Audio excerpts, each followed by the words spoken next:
Assalamualaikum warahmatullahi wabarakatuh. Perkenalkan nama saya Muhammad Arif Dimas Kurniawan dengan NIM 06103123. Di sini saya akan membahas pengertian linear dalam buku How to Write Great Screenplay dari Linda M. James. Pembahasan soal linear tidak disebutkan secara spesifik di dalam buku itu, tapi pendekatan dijelaskan lewat struktur 3 babak yang merupakan bentuk naratif linear klasik. Apa itu struktur linear dalam konteks buku karya Linda M. James? Struktur linear dalam screenwriting adalah alur cerita utama yang bergerak secara kronologis dari awal ke tengah, lalu akhir seperti perjalanan waktu nyata. Kita masuk dari babak pertama, yaitu setup. Terdiri dari pengenalan karakter, dunia cerita, dan konflik utama. Muncul istilah insiden atau peristiwa pemicu yang mendorong karakter utama untuk bertindak. Dan penonton mulai tahu siapa tokoh utama, apa konfliknya, dan apa yang dipertaruhkan dalam alur tersebut. Babak kedua yaitu konfrontasi. Terdiri dari yaitu karakter menghadapi berbagai rintangan dan perkembangan konflik. Disinilah biasanya titik balik tengah atau midpoint dari konflik, dan itu konfliknya di situ tuh akan semakin rumit untuk mempertegang situasi dan dari karakter-karakter dalam cerita tersebut. Ketika itu karakter bisa gagal, goyah, atau belajar hal baru dari konflik yang terjadi di alur tersebut. Babak ketiga yaitu resolusi, terdiri dari pertarungan terakhir atau mengambil keputusan yang besar dan penyelesaian utama. Semua pertanyaan dalam cerita itu dijawab seperti siapa sih dalang dibalik dari cerita tersebut, siapa sih ya antagonis, siapa sih protagonis, dia ngapain sih, dia bikin cerita ini menjadi lebih menarik dengan membuat penonton bertanya-tanya di awal cerita. Seperti ada nih di satu awal scene yang sebenarnya penonton itu menduga-duga dia lah pelaku sebenarnya, tapi di akhir cerita dia adalah superhero dan penyelamat dari alur cerita tersebut. Banyak yang pertanyaan-pertanyaan yang bakal dijawab di akhir cerita tersebut untuk menyelesaikan pertanyaan dari para penonton atau penikmat cerita ini. Kayak dari banyaknya pertanyaan umum itu adalah ya siapa sih yang jahat, yang baik gitu. Dan yang ketiga itu cerita ditutup dengan ending yang memuaskan.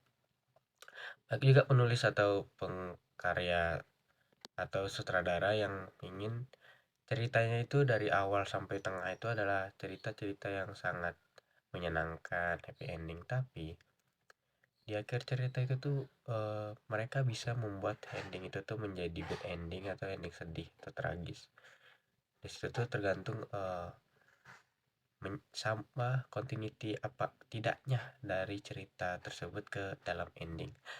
Dan banyak juga cerita-cerita atau film-film yang memaksakan endingnya itu tuh untuk dari cerita yang bahagia ketika di ending sutradara atau penulis itu tuh membuat endingnya menjadi sedih karena terlalu signifikan untuk di membuat ending tersebut. Kebanyakan kalau untuk alur linear ini ceritanya berkesinambungan dengan ending, dan cerita awal berkesinambungan dengan apa cerita di awal dan apa cerita ending di akhir.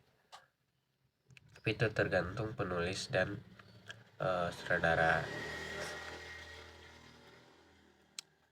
Di linear ini itu tuh lebih simpel, dimana dalam struktur dalam kaitan-kaitan dari persin itu tuh bersinambungan, tidak seperti non linear yang itu sangat bolak-balik beracak-acakan. Kenapa sih struktur linear ini ditekankan gitu? Yang pertama itu karena mudah diikuti oleh penonton dan efektif membangun emosi dari tahap ke tahap, yaitu mudah diikuti, yang seperti saya bilang tadi, mudah diikuti alurnya. Oh, nanti alurnya seperti ini, nanti seperti ini, dan bisa ditebak. Dan itu apalagi dengan siapa sih karakter yang jahat, siapa cerita yang buruk. Nah, yang kedua itu cocok untuk cerita karakter yang mengalami perkembangan emosional secara bertahap, seperti satu karakter yang dimana di awal itu dia dicupu, habis itu di tengah dia lebih bangkit, dan di akhir dia menggebu-gebu kayak menjadi kuat. Di situ tuh memperlihatkan perkembangan karakter yang secara bertahap, lebih mudah dipahami dengan dia perkembangannya step by step. Yang ketiga itu penulis disarankan menguasai struktur linear dahulu sebelum bereksperimen non-linear seperti flashback atau cerita balik-balik waktu.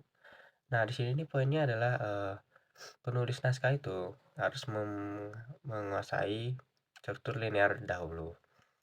Karena struktur linear itu lumayan rumit untuk penulis dan untuk membuat alurnya. Seperti penulis, simpelnya penulis itu harus paham bagaimana menulis cerita dengan linear, karena itu sangat mudah, karena itu mengikuti perkembangan waktu. Daripada yang non-linear itu tuh waktunya jumping-jumping, misalnya dari tahun 2000-an tiba-tiba naik ke turun ke tahun 19, tahun 2015, tahun 2013 lagi, 2018. Karena itu banyak perubahan-perubahan dari alur, dari tempat latar, segala segala macam, dan set artnya juga. Dari penjelasan linear hanya segitu dari saya. Assalamualaikum warahmatullahi wabarakatuh.